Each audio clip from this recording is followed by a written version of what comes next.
తిరుపతి వెంకటేశ్వర స్వామి దర్శనానికి వెళ్లి దారి తప్పిపోయిన ఒక భక్తుడు తనని రక్షించమని వెంకటేశ్వర స్వామిని ప్రార్థిస్తే వరాహ స్వామి కనిపిస్తాడు. ఎందుకో తెలుసా?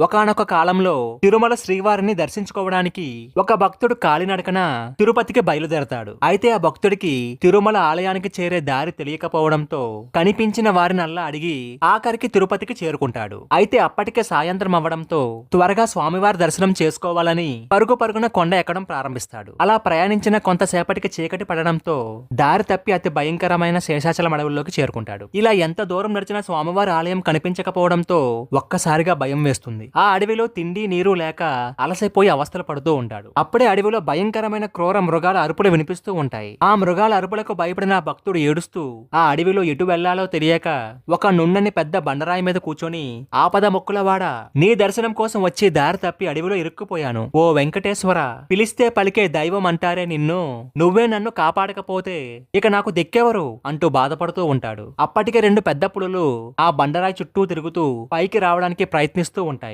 సరిగ్గా అప్పుడే ఆ భక్తుడికి ఒక విచిత్రమైన శబ్దం వినిపిస్తుంది. హమ్ హమ్ అంటూ ఒక వింత శబ్దం వచ్చింది. వెంటనే ఆ భక్తుడు లేచి చుట్టూ చూస్తాడు. ఎదురుగా దట్టమైన అడవిలో నుంచి ఒక అద్భుతమైన వరాహ రూపాన్ని చూస్తాడు ఆ భక్తుడు. ప్రకాశవంతమైన కళ్ళతో, గాఢమైన శరీరం, దివ్యమైన తేజస్సుతో ఒక శ్వేత వరాహ స్వరూపం ఆ భక్తుడిని సమీపించి అతని భుజాన్ని తట్టి ముందుకు నడిపిస్తుంది. ఆ శ్వేత వరాహాన్ని చూడగానే అప్పటి వరకు ఆ భక్తుని తినడం కోసం వేచి ఉన్న పెద్ద పులులు భయంతో వెనక్కి పారిపోతాయి. ఒక్కసారిగా భక్తుడి కళ్ళలో ఆనందం. తనని రక్షించడానికి సాక్షాత్ ఆ వరాహస్వామి ప్రత్యక్షంగా వచ్చాడా అంటూ ఆనందపడిపోతాడు. ఆ వరాహస్వామి దారి చూపిస్తూ ఆ భక్తుడిని అడవి లోతుల్లో నుంచి బయటకు తీసుకుని వచ్చి వెంకటేశ్వర స్వామి ఆలయానికి దగ్గరలోకి రాగానే ఆ వరాహ రూపం ఒక్కసారిగా కాంతి రూపమై ఆకాశంలో కలిసిపోతుంది. అది చూసిన ఆ భక్తుడు ఆ ప్రాంతమంతా ఎంత వెతికినా వరాహస్వామి కనిపించడు. అప్పుడే వెంకటేశ్వర స్వామి ఆలయంలో పనిచేసే ఒక అర్చకుడు అటుగా వెళ్తూ ఈ భక్తుడిని చూసి, ఏమైంది నాయనా, అంతలా బాధపడుతున్నావు, ఎవరి కోసం వెతుకుతున్నావు అని అడుగుతాడు. అప్పుడు ఆ భక్తుడు జరిగిందంతా